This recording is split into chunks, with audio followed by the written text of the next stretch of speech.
Hello everybody and welcome to another video. Today is the 13th of September. Today we're doing a full frontline update looking at the situation around Opyne, looking at the situation around Novodonetske and the Bakhmut front, Klishchiivka, Berkhivka, all of that coming up. But first, let's look at the situation around Opyne, where I do want to highlight a report by soldiers of the 46th Air Assault Brigade. They posted on a Telegram channel that I will link in the description so you could read it yourself. And I just want to go over what they said because they did mention a problem that Ukraine is experiencing when launching their attacks on the front line. So I want to go over that claim and then look at the front line. What they're saying is that the speed at which Russia is able to send reserves to the front line whenever Ukraine launches attacks towards the line of contact, the speed at which they're able to do that exceeds or is equal to the amount of time that it takes Ukraine to actually break through the line of contact and the first Russian defenses. So let me elaborate on what that means. So Ukraine, they're launching basically constantly now these forward assaults towards the line of contact, towards Russian positions in hedgerows, in trenches, all around the area to the east of Novoprokopivka and Opyne. Now, when they do this, I'm talking about a localized attack. I'm not talking about a massive attack on a brigade size. It's obviously going on in very small squads. So the speed at which Ukraine is able to break through the line of contact and begin advancing and taking over Russian positions, the pace at which they're doing that is not fast enough, because by the time they're able to do that, if they even are, the Russians are already able to send reserves. And when I mean reserves, I mean, again, very small numbers coming in from towns like Novoprokopivka or a bit from the south. And those Russian reserves are able to be sent in to hold the line and repel the Ukrainian attacks. And this is coming from the Ukrainian side. Now, they mentioned two ways in which they can remedy the situation. The first one is by sending in 3 to 5 times as many attackers versus the amount of Russian defenders. And they said that this was an impossibility, but that the situation is now changing as of September, and that the Ukrainians are now committing more forces, presumably, to this sector, to the front line, to launch such attacks on the ground zero, basically. And we could presume, based on that the Ukrainians are now beginning to send in more resources from the 82nd Air Assault Brigade, from the 46th Air Assault Brigade, and also from the 71st Jaeger Brigade, which I don't know where it's located on the map, but it's somewhere here. It's a unit that I haven't really heard much over the past month, but very recently, past few days, I have seen videos of them popping up within this region. So that could indicate that they're now fighting on the front line again and could be used for such attacks. Now, the second thing that the soldiers were talking about, the Ukrainians, was about carrying out rapid, fast-paced, maneuverable breakthroughs to penetrate into the depth of Russian defenses. Now, this is also difficult because, again, you can't really rely on armored vehicles anymore, so they would have to do this on foot. And any sort of Ukrainian operations on foot are being monitored by Russian reconnaissance teams. And that's also on the ground, boots on the ground. But then you also have from above, you have all these drone groups. There are 2 different drone formations that I have marked on the map that are operating on the front line for Russia, that are not only destroying Ukrainian targets, but also marking them during the day and getting detailed information about their positions. And that makes it hard to launch daytime attacks. So the Ukrainians would be forced to launch attacks during the nighttime, and that could potentially remedy some of the issues related to Russian reconnaissance. Now, on the front line, the Ukrainians have been able to make some gains to the northeast of Novoprokopivka. If we basically try to show the area where they've been making gains, it's within this rectangle. So they've been able to advance through some open fields, and this is backed up by video footage from the 116th Mechanized Brigade, another unit that's been committed to this part of the front line, marked over here. And it shows a pair of 2 T-64 tanks as they approach the village of Novoprokopivka. You can see the route at which they're coming from towards the northeast. And then they reach these firing positions, and then they just begin hitting the Russian dug-in positions, not just to the northeast of Novoprokopivka, but also trying to reach the town itself. And so there was a bit of a skirmish between the Ukrainian pair of tanks, and then the Russians responded themselves. There were ATGM crews that fired, missiles at them, anti-tank missiles. There were drones that tried hitting the tanks. And so there is a 3-minute video that I won't show the entire video of it, but I'll link it in the description. just to give you guys an idea of what's going on the battlefield. But this does indicate that the Ukrainians are now sending in not just light infantry vehicles, but actually their own tanks, not Western tanks. Like, you don't see any Abrams here, but they're sending in some of their tanks to an area that is very, very close to the line of contact. This is the southernmost, I believe, on the entire sector that we've ever seen a Ukrainian tank operating. So it does show how the Ukrainians are now more comfortable conducting such attacks, not just on the ground with infantry, but also with vehicles. And this is after the video that we saw of a Ukrainian Bradley operating just to the south of Opytne. So now this is the second video of vehicles operating in the area that is pretty close to Novoprokopivka. So you have attacks from the north and coming in from the northeast. So I won't show the entire video, but this is from the Korn group, also called the Immaterium group, from the 116th Mechanized Brigade, and it shows the video. Here is the beginning, just so you guys get an idea of where the tanks are operating. You could see them operating adjacent to a hedgerow, going through a local path, and at around the 20-second mark, you could see both tanks together. Here you could see them, one over here, and the other one is over here. Now, they were targeted by the Russians multiple different ways, ATGMs, Lancets.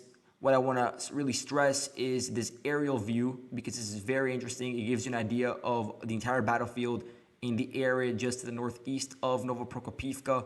So I'm going to try to get a good angle of that. So here's the aerial view. The Ukrainians did not reach this hedgerow. They were in the hedgerow just to, I think you would say, just be in front of it. And they were not able to reach this part over here. But here you could see that some of the hedgerows actually do still have foliage, so they are good for concealment for infantry. And this is the area where the Ukrainians were firing their tanks towards. So there's probably some sort of Russian target in this region. And then if you look up, you'll also see Novoprokopivka. You'll see that this is the settlement itself where the Russians are still entrenched. Now, looking at Verbove, the Ukrainians are increasing the volume of their infiltrations towards the Russian manned trench, which, as I said in my last video, I hate the semantics around it, but this would be what you refer to as the Surovikin line. And let's look at the one section which has actually been infiltrated and could be considered a gray zone, because you have seen so many Ukrainian infantrymen operating in here. I wouldn't say that they have solid control over it, because they are forced to rotate and withdraw on a daily basis. But this section of the trench line is a gray zone. It is being hit by the Russians. There is one video of the Pseudo-Platov battalion hitting Ukrainian soldiers in the main trench. I'm not going to show that video. Here is another video of the 134th Air Assault Regiment of the 76th Air Assault Division, so a VDV unit shelling Ukrainian infantry within the manned trench. But it's not like the Russians have fully withdrawn from this trench. It's not like they have just given up and fully withdrawn into the village of Verbove itself. We know this because the Ukrainians have also released videos of their own showing their FPVs hitting Russian positions within the same manned trench, but just to the east and to the south of it. There's one video here linked on the map of an FPV from the 71st Jaeger Brigade hitting Russian positions in the manned trench. And then there is another one over here, pretty close to the section that Ukraine is operating in. It's located over here from the 82nd Air Assault Brigade. I think it's from the Wild Division unit. It's a drone unit within the 82nd Brigade hitting a Russian soldier that was walking near the trenches along a path very close to where Ukraine is operating. So you could probably have some sort of firefight going on in that region.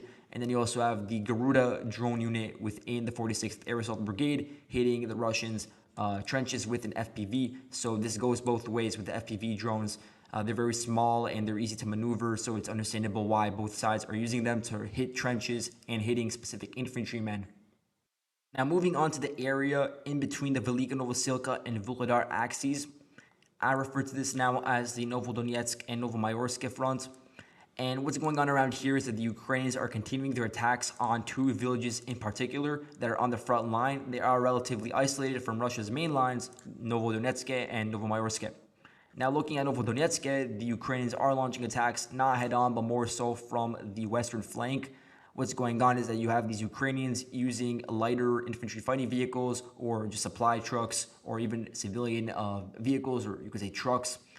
And they are attacking through the fields to the west of Novodonetske, trying to reach the Kremenchik-Novodonetske road, which is the only road connecting the Russian rear to this frontline town. and the goal would be to cut it off, obviously, and that would lead to a Russian withdrawal from the village entirely. Obviously, they could still resupply it using the open fields, but it would just be such a narrow pass that it would be very difficult to do without suffering significant casualties. Now, we know the Ukrainians have been able to advance a couple hundred meters in here over the past few days. You could say maybe they advanced a couple of kilometers, actually. And this is the new front line showing their gains within this rectangle. But Novodonetske itself holds. The Russians do still have control over the road, to my knowledge, and of the entire village itself.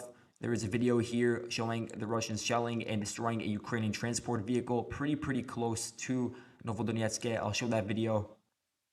So here you have a view of the situation. You can see the Russians shelling it, and this is just par for the course whenever there is a assault that involves infantry fighting vehicles on an open area where you do have Russian prepared artillery. Obviously, you also have the Ukrainians prepared a lot of artillery for this region, hitting the Russian rear in the same area.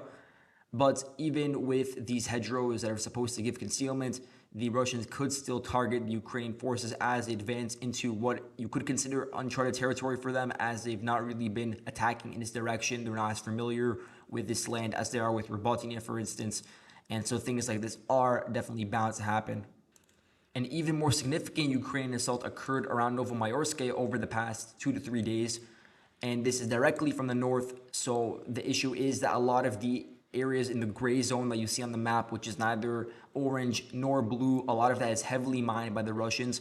And that's usually on the front line. Once you get past the front line and past the forward Russian defenses, there's not as many mines, which means that there's going to be less Ukrainian casualties in a place like, Novoprokopivka than there were in the areas just to the east of Opytne, for instance.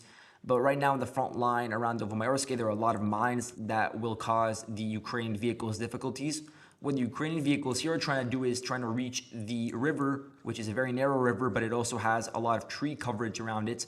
And then from there, they want to dismount the Ukrainian infantry. And then from there, those infantry will try to get a foothold in the northern part of Novomaiorske, eventually trying to squeeze out the Russians from there. And that would give the Ukrainians a forward operating base across the river in this region, which is called the Shetanka River. And there are some geolocated videos that I've marked on the map that all of you guys could watch.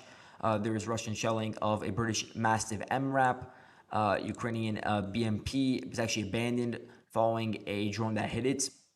This is supposedly a Mastiff MRAP, but I'm not sure if it was a direct hit on it by artillery. And then this is an older video of Russia shelling Ukrainian forces that actually entered Novomaiorske and entrenched themselves within the northern houses. Status of the northern situation within that the village is unknown. It does appear to be a gray zone though. Looking at Opytne, the Ukrainians were able to make some gains that amount to about 1 square kilometer in the area just to the north of the village. This is a settlement that took the Russians a while to clear out, and they gave them a forward operating base to help basically launch springboard attacks onto the villages that supply Avdiivka, which is the major Russian objective in this region. And you could see that I have all the supply lines mapped out over here. The Russians did try to attack some villages in the area a few months ago. That was unsuccessful. And now the Ukrainians are trying to ensure that this never happens again by trying to push the Russians back in this region to relieve pressure off of Avdiivka. So you could see the main Ukrainian push is going on over here where this arrow is located, but there may be some smaller Ukrainian attacks around Prvomaiske, for instance, that have not yielded any gains yet. You do have like 3 different mechanized brigades operating over here for the Ukrainians that have mapped. You have the 56th, you have 53rd and 59th that are also located somewhere over here. And as of now, Opytne does still seem to be under Russian control, at least partially. While the northern part could be a gray zone, I can't confirm that. There are Ukrainian sources that allege they have a foothold in the northern part of Opytne, but there's no proof of this yet. We do have proof that Russia is still in the village, though, as the Russians released a film from the region showing the situation. So yeah, here you could get a look of what's actually going on the ground within the village itself. Relatively small village, but it's been heavily damaged from months of being at the front line, especially in an area like the Donetsk city axis. And Opytne itself is actually like 2 kilometers away from Donetsk airport, so it is very close to that. Not saying that Ukraine is going to be able to advance that much, but for now it is just a minor gain that will allow them to relieve some pressure off of Avdiivka. Around Klishchiivka, Ukrainian forces and especially elements of the Liut National Police Brigade have been able to advance even deeper into the village, clearing out parts of the northeastern section of the village. You could say they advanced about 300, 400 meters, while parts of the northeastern part of the village are still a gray zone. The Russians do control the outskirts on the area that is just adjacent to the Klishchiivka railway station. So the Russians do have control of what appears to be a narrow strip of land, about 100, 200 meters in length. And the Ukrainians are now sending in additional forces to continue launching attacks before they hope to eventually fully secure control over the village. And finally, around Berkhivka, there is still positional fighting. This has been a back and forth with Ukrainian forces trying to attack into Berkhivka, the Russians repulsing it, and then trying to push back themselves. So this time there was a Russian attack, again, very localized, nothing aimed at making any major breakthroughs. And they reached this geolocated marker over here, and they were able to reach I believe it was a foxhole or something like that, within a bushed area, within a windbreak that is adjacent to the local rail line. But they were spotted by the, I believe, artillery or drones of the 77th Air Mobile Brigade, which is located in the region, and they filmed the entire encounter, the entire attack. And eventually the small Russian squad that was able to advance towards this geolocated marker, they were forced to retreat to this position over here, which is around a dugout. Because this entire area around the rail line, it's filled with different local dugouts where you have Russian troops and Ukrainian troops alike that are able to dig in and avoid fire from the enemy.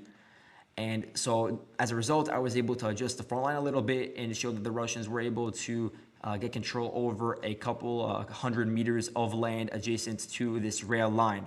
And so that's all I have for today. Thank you guys so much for watching, and I'll see you guys in the next video. Goodbye.